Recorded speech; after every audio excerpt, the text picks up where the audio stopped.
we are all here, and we're all very excited for our next discussion today, which is gaming levels up all.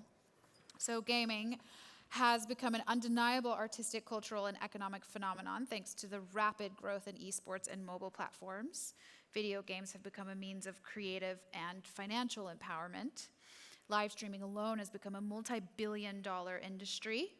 New technologies promise even greater advancements, and gaming will soon dissolve the physical into the virtual, which sounds scary and exciting, but also vice versa. For example, blockchain gaming generated $4.5 billion in 2021 through in-game NFT transactions, which can trade non-fungible virtual assets for real-world resources. So these lines are increasingly getting blurred. Venture capital firms and angel investors are flocking to these game financing apps, play-to-earn blockchain applications that allow players to trade, lend, or rent out their winnings, or even borrow against them. So today, we've brought together a fascinating panel of experts in the space. His Royal Highness Prince Faisal bin Bandar Al Saud, who is the chairman of the Saudi Esports Federation, Lynn Findlay, who is founder and director of Saltwater Games, Vincent Ghossoub, founder of Nifty Craft, Thomas Rudy, chief investment officer of Lead Sports, and you have something exciting to say today. Yeah, I just wanted to make a quick announcement. Hello, everybody. So we are a sports investment company, and in about 20 minutes, there's going to be a press release coming out. So I'm going to break some news first for you guys here. It's not a gaming investment that we just made, but we were part of a group of investors alongside a company called MSP Capital. They own 15% in the McLaren Formula One team, for example. And we just acquired from the Walt Disney company X Games and are looking to... And we'll be looking to turn this into a year-round, more content-driven asset. Very exciting. I mean, the words, "I'm going to break some news on your panel," is just music to my ears as a journalist. So thank you for that. And last but not least, we have Niccolo Maisto, who is the co-CEO of ESL FACEIT Group.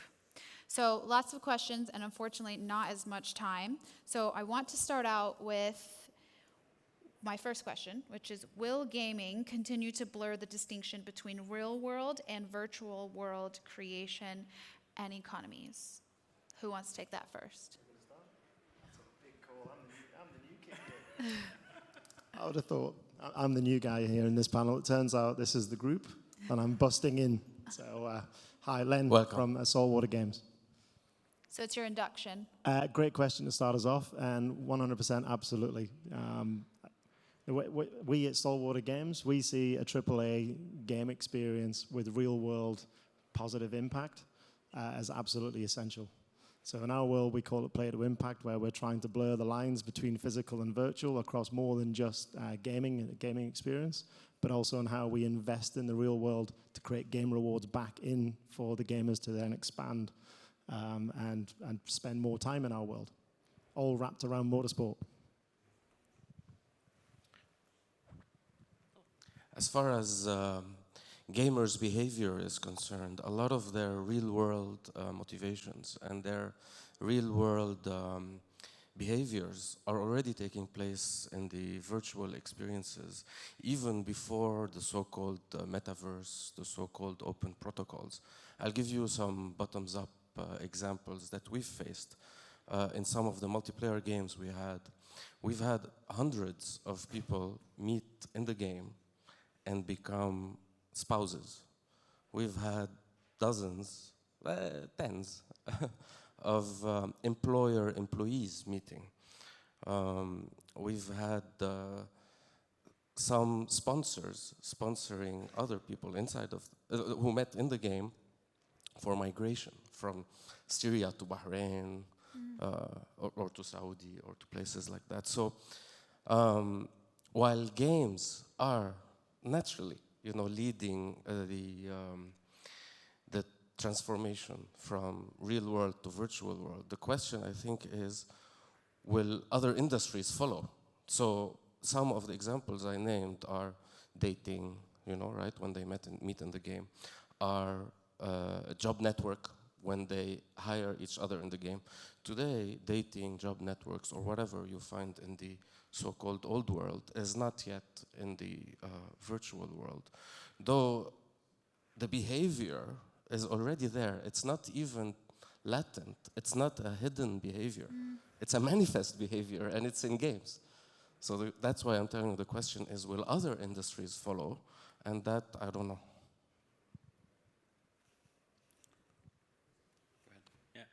I totally agree that virtual world and real world and gaming, I mean, it's been like this for over a decade for some of us, I think. If you look at younger generations, you can see it in consumption, so where people spend money, and if you look at kids, they spend it on gaming, and you can see it where they spend their time, and you can see it most importantly in social relationships. Are the social relationships that you develop in your gaming life real or virtual? Like, they're very much real, and if you look at the social network of a teenager today, that's very much around relationships that they built around gaming, which, if you ask me, is fantastic, because the beauty of gaming is it goes across borders, it goes across cultures, across languages. I learned English while playing video games, and I was able to interact with all these different cultures, and that's very real. It's your social network, it's friendships, and it's already happening. And when it comes to the impact on economy, I think if you look at it, you talked about NFTs. But NFTs is not the real revolution. NFTs is something that in gaming existed 20 years ago. You have a digital asset, and the value of that digital asset, to me, is a financial value. I'm happy to pay a certain amount for a skin. I think the real question there is whether the legal frameworks are going to adapt in order to support what is already happening in the day-to-day behavior. If today you ask to a normal mobile game developer that is selling you a $200 skin, whether that skin is an asset that you own and that you can actually trade on a secondary market, I mean, they're not going to be happy about that. There are some that are approaching it and opening up to it. NFTs is a good example of where part of the industry is going, but if you ask to the big game developers, that's how they make money today, and they don't like the idea of those assets being necessarily tradable and treated as real assets or investments. But if you look at it under a consumer perspective, that's very much an asset. I'm buying it, I'm spending money on it, I'm investing in my account at certain times, and legally speaking, it remembers me a little bit when I first did the Facebook account. And I'm a bit of a weirdo, so I looked at the terms and conditions, and I saw that every picture I was uploading on Facebook somehow was Facebook's property. And if you look at the TNC today, it's not like that anymore.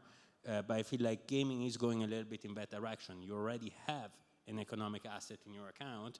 Simply the legal framework is not there yet.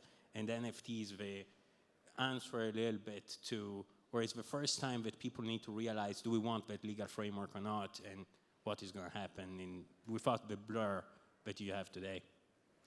Yeah, and from an investment perspective, it's really interesting because the more immersive you get, the more the lines are blurred between real life and the digital life, the higher you see typically an engagement of those people living in those blurred lines, right?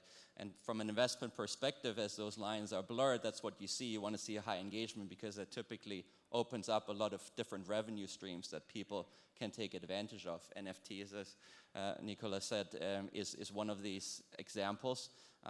Tell somebody a generation or two ago that, there'd be value in owning a digital jersey, right? They see no value, but there are generations now growing up with this where this is going to be normal. Obviously, you will see cycles. There was a hype a year ago around this. Now there's a little bit of a trough, but they're here to stay, those digital assets, especially as we move into the metaverse, which is a problem we have to solve of how we all get into it. Everybody's heard of it, like nobody's really in it at the moment, but we're certainly moving in that direction. But I also want to say that also comes with dangers that we have to be aware of. So not just speaking about financial returns, there will be people down the line that will not be able to distinguish whether they live in the real world or in the digital world. And as a result, that comes with certain responsibilities, right? Just the way we had to adapt to the internet, 20, 30 years ago, and how to live with that. And then with social media, that was mentioned on the main stage yesterday, where social media really makes it hard for CEOs and politicians to actually do their job, because you either get canceled or you have to deal with other problems. And the ones that are negative are usually ones that scream the loudest. So there's unintended consequences with everything you do, and that's certainly going to be the case as well in that case. Wow, I'm not sure there's much left to say. I mean, the one thing I would say is taking this down to, again, the people involved. I mean, gamers, and this is something that Nick and I have spoken about to no end, is that, you know, when people talk about the metaverse and how do you define the metaverse, and I think Nick defined it in the best way for me, it's when your gaming world and your real life world are equal to each other, if not, you know, a little unequal in favor of the gaming world. And for many people in the gaming world, it's been that way for 20 plus years. You have your community, you have your friends, you have your commerce, your business. Everything is online and everything is a part of this online community. And one of the things that is interesting to me also when you talk about social media, I mean, gaming really was the first social media. People around the world getting together, communicating across long distances, as you said, coming together as families, coming together as friends, as businesses. And how do we work together and work with them to make sure that everything is moving in the right direction? Now, that shouldn't entirely be regulation. Regulation has its purposes and it has its times and it has its uses, but it has to come down to education. And how do we educate the next generation, the up-and-coming generation, on not just how to use these tools, but what is the impact of these tools? That, you know, sometimes people get lost in social media and all these things, that they say things and they forget that on the other side is another human being. It's not just an invisible, you know, bot or whatever it is. And I think if we can start to use that as a way to educate the next generation how to use these tools in the right way, and get past whether this is good or bad, it's there. We all have to live with the fact that it's there. We have to make sure that the next generation knows how to use them in the right way, so it can really take us to the next step. So, I mean, you mentioned the responsibilities that are going to come with the people who aren't able to distinguish between the virtual world and the literal world. I mean, who does that responsibility fall onto if we're not going to be regulating? I think ultimately it needs to be regulated the way, just like the internet should be regulated as well. I think there need to be some standards at least that you establish on social media as well, on how, you know, can behave. You know, there are mental crimes that are being committed, in my opinion, in the social media world that currently go unpunished. Like right? what? Like defamation, right? Bullying, cyberbullying is a big issue. And there's currently none to or very little consequences to that.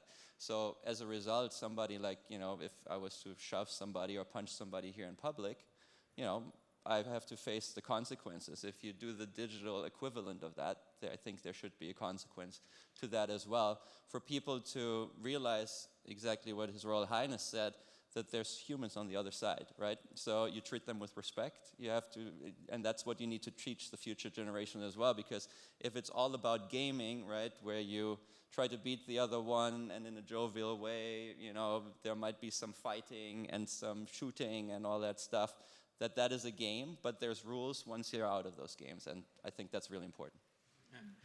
I think gaming on the other side is one of a few industries that manage to self-regulate quite successfully.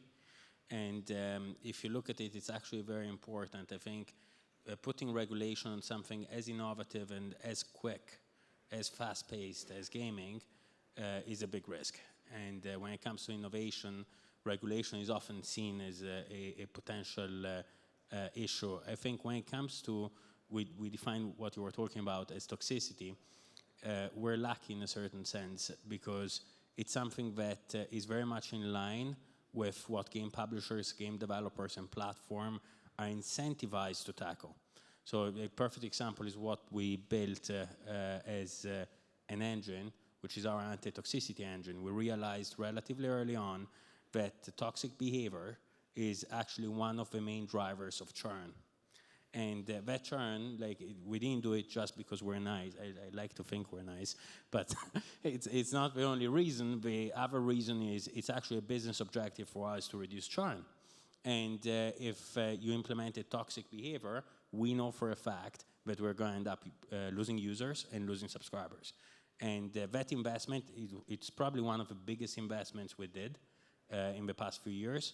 And it's one that is very aligned to our business objectives and that tries to solve, at least partially, exactly what we were talking about. So avoiding toxicity, identifying toxicity, teaching to these kids that think that the anonymity that gaming gives them a sort of free of jail card to behave however they want, but it's not actually the case and that it has an impact.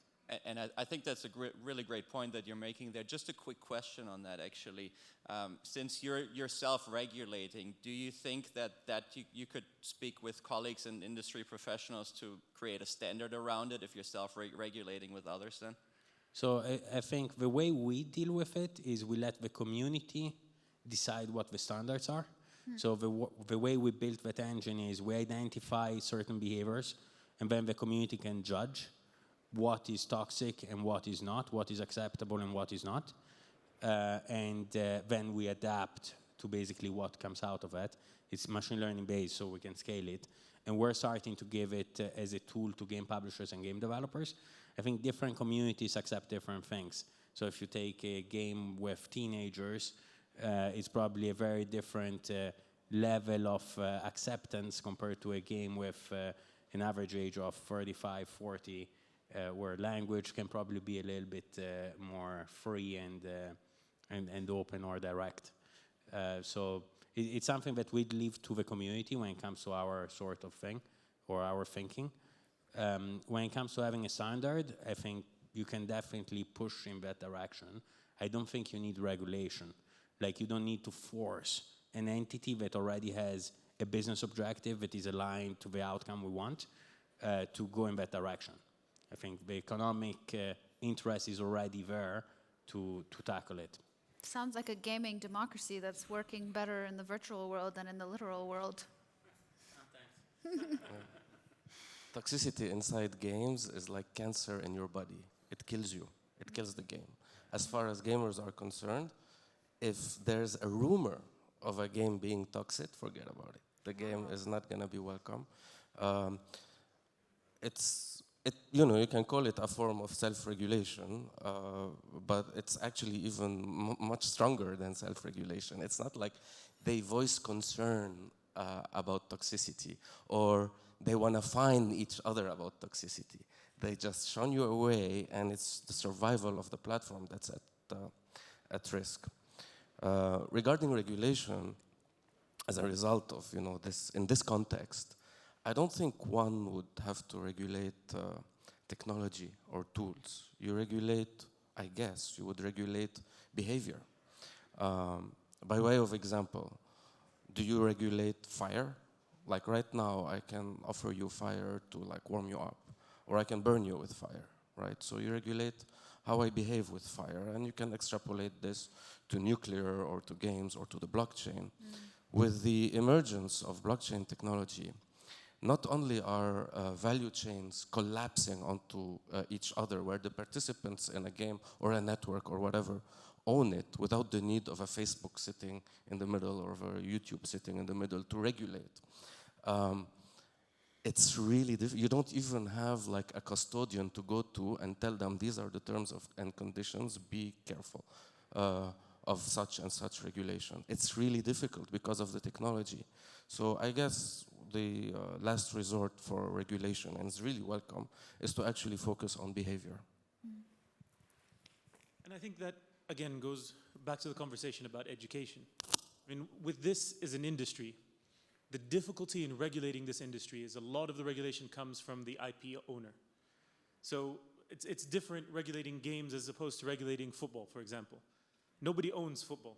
You own the Premier League, you own the German Bundesliga, but you own Overwatch, Activision Blizzard owns that game, and therefore they create the rules and regulations.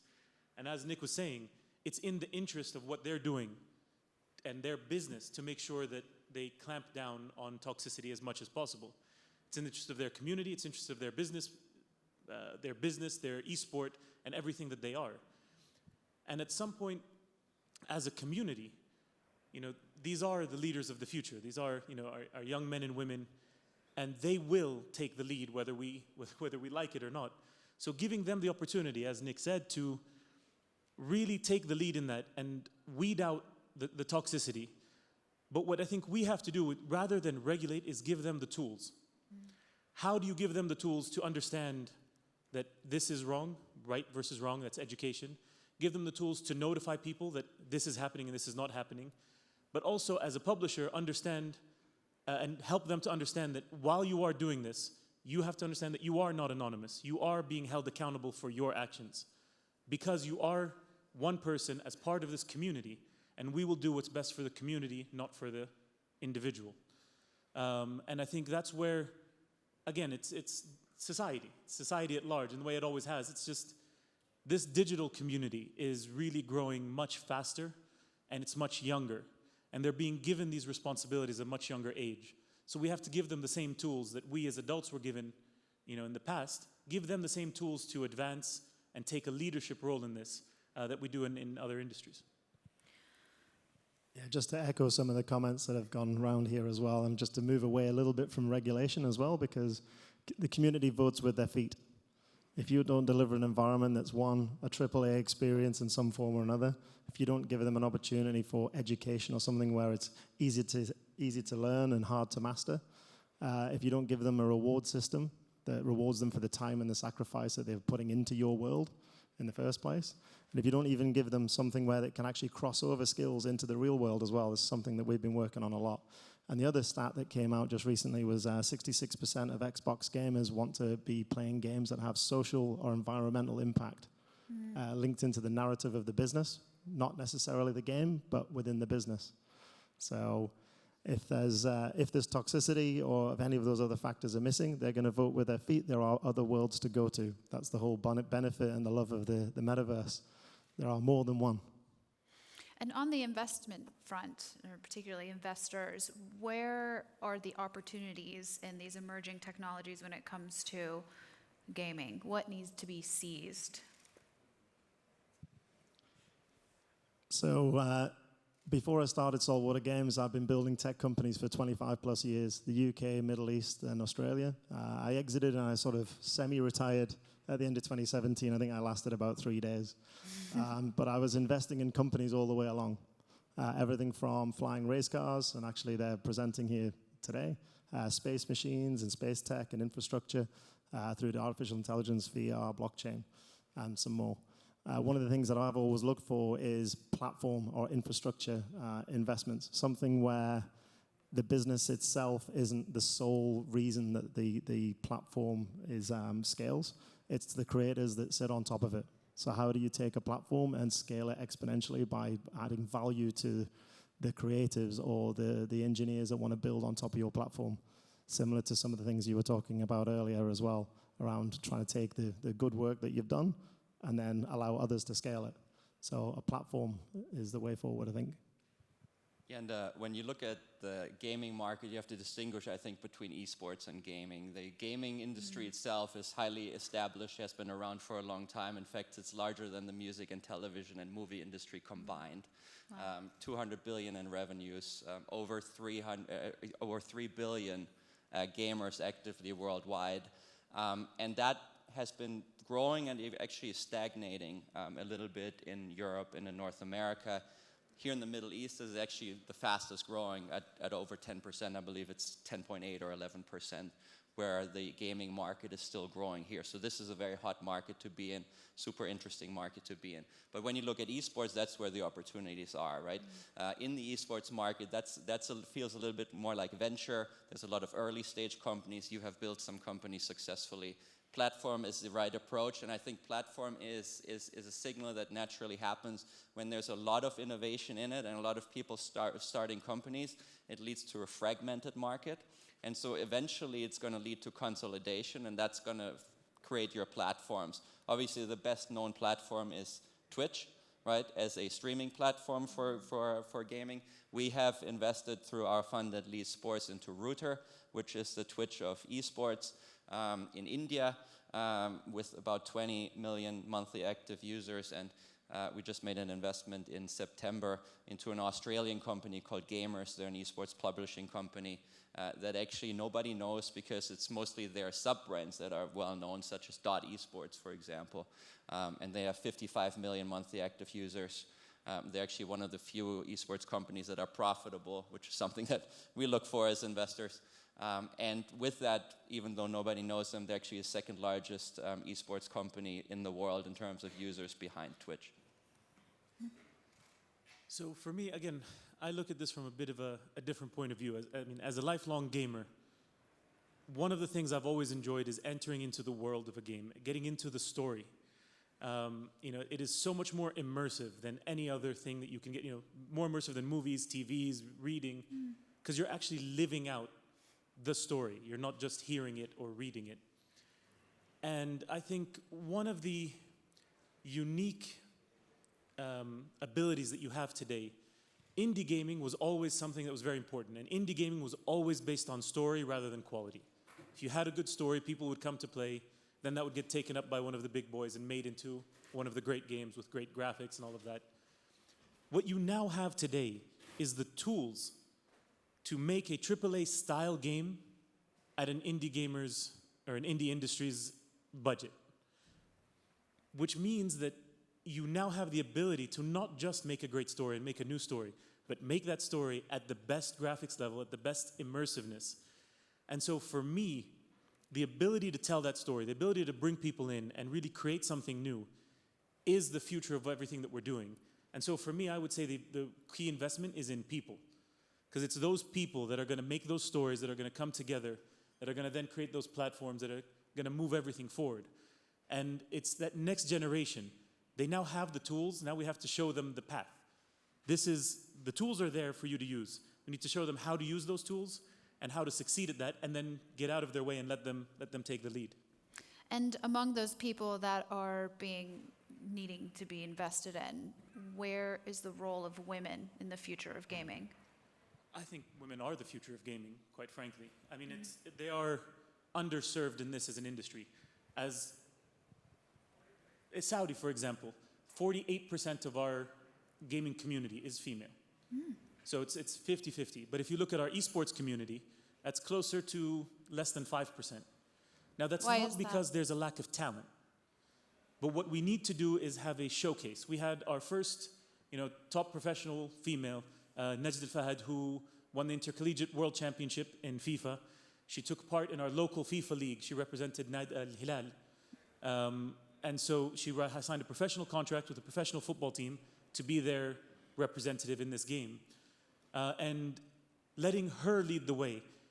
The problem that I find, and the struggle that I've had here in Saudi, is what we have is open to everyone. Everyone can apply, and we are showcasing that there is a career path for men and women here. But quite honestly, it shouldn't be me telling this to the young women in Saudi.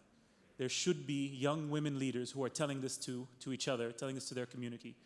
We've given them their champions now. We have Najd, we have a few others that are up and coming, that are really taking a leadership role. And we need them to show the way, to showcase that this is a career path for everyone. And the path is there, you need to stake your claim. But it's something that is very near and dear to me, and I think we've made a lot of push for it, because at the end of the day, the growth in this industry, it is male dominated. For it to grow, women have to be a part of it, or there is no more room for growth. So they are the future of esports and gaming for me.